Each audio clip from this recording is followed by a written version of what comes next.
اگر ایک عورت کو یہ پتہ چل جائے جب وہ باہر جاتی ہے، تو آپ کو نہیں پتا کہ جو لڑکے ہوتے ہیں وہ جب عورت کے ایک ہاتھ کیا ایک ناخن ایک نیلز اس کو بھی جب دیکھتے ہیں نا تو وہ کتنی غلط ایزمپشنز ان کے دماغ میں آتی ہیں، وہ کیا کیا امیجن کر لیتے ہیں، وہ کیسی کیسی باتیں کرتے ہیں، وہ کیا کیا فضول خواب دیکھتے ہیں، عجیب و غریب۔ اگر یہ عورت کو پتہ چل جائے کہ مرد کے دماغ میں کیا چل رہا ہوتا ہے جو نن محرم سے ہے، تو عورت پتہ کیا کرے، عورت اپنے گھر کے جو یہ ہے نا، یہ جو بلائنڈز ہیں، یہ جو پردے وغیرہ ہیں، یہ بھی بلکہ بیڈ شیٹس بھی جو سارے اپنے آپ کو کور کر کے باہر نکلے۔ اگر عورت کو پتہ چل جائے کہ جو نن محرم سے جو مرد ہیں وہ کیا ایزیوم کرتے ہیں، کیا امیجن کرتے ہیں، کیسی باتیں کرتے ہیں، کیا کرتے ہیں، اگر مرد عورتوں کو یہ پتہ چل جائے۔ اس لیے اللہ تعالیٰ نے کہا کہ اپنی خوبصورتی کو ولا یبدین زینتہن، اور ایسے ہی مرد کو، اب اللہ کو پتہ ہے یہ مرد جو ہے نا اس کے اندر سیکسول ڈیزائر زیادہ ہے، تو مرد کے لیے بھی یہ بڑا مشکل کام ہے کہ ایک خوبصورت چیز کو دیکھنا ہے نا، خوبصورت چیز کو دیکھنے کا دل کرتا ہے، ٹھیک ہے، تو اللہ نے کہا کہ تم نے اپنی نظریں جھکانی ہے، اپنے اس ایموشن کو کنٹرول کرو ورنہ انتشار پھیلے گا، مسئلہ ہوگا، سوسائٹی میں ایرر آئے گا، بگ آئے گا۔ تو اس لیے مرد کو بھی پہلے کہا کہ اپنی نظروں کو جھکاؤ، اور پھر عورت کو کہا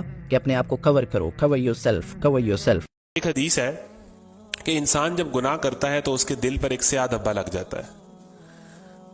وہ گناہ سے باز آ جائے، ڈر جائے، شرمندہ ہو جائے تو وہ گناہ دھل جاتا ہے، توبہ کر لے گناہ دھل جاتا ہے۔ لیکن اگر وہ گناہ کرے اور پھر دوبارہ گناہ کرے تو ایک اور سیاہ دھبا لگ جاتا ہے، پھر گناہ کرے تو ایک اور سیاہ دھبا لگ جاتا ہے، وہ گناہ وہ والا کرتا جاتا ہے اور اس کے دل پہ سیاہ دھبے لگتے جاتے ہیں، یہاں تک کہ اس کا دل پورے کا پورا سیاہ ہو جاتا ہے۔ پھر کلا بل ران علی قلوبہم، ہاں ہرگز نہیں، ان کے دلوں پر زنگ لگ گیا ہے، پھر انہیں گناہ فیل ہی نہیں ہوتا۔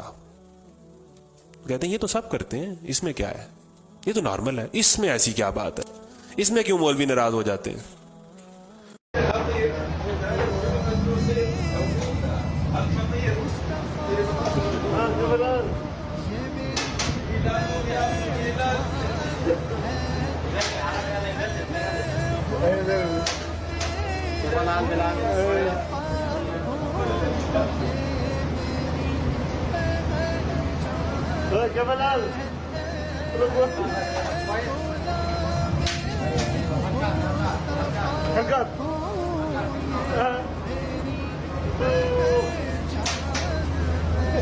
آج میں کچھ لوگ بڑے سمجھدار ہیں نا، وہ کہتے ہیں کوئی نہیں بتا، لڑکیوں میں رہنے سے، لڑکیوں میں باتیں کرنے سے کچھ نہیں ہوتا،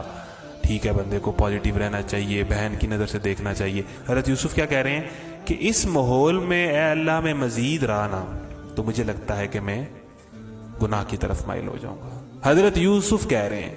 تو ہم بڑے ریلیکس پھرتے ہیں، کچھ بھی نہیں ہوگا، کچھ بھی نہیں۔ حضرت یوسف کہہ رہے ہیں کہ اے اللہ، میں جنہوں نے جو حیا کے پیکر ہیں وہ یہ کہہ رہے ہیں کہ یا اللہ اب میں ان عورتوں کے اندر رہا تو مجھے ڈر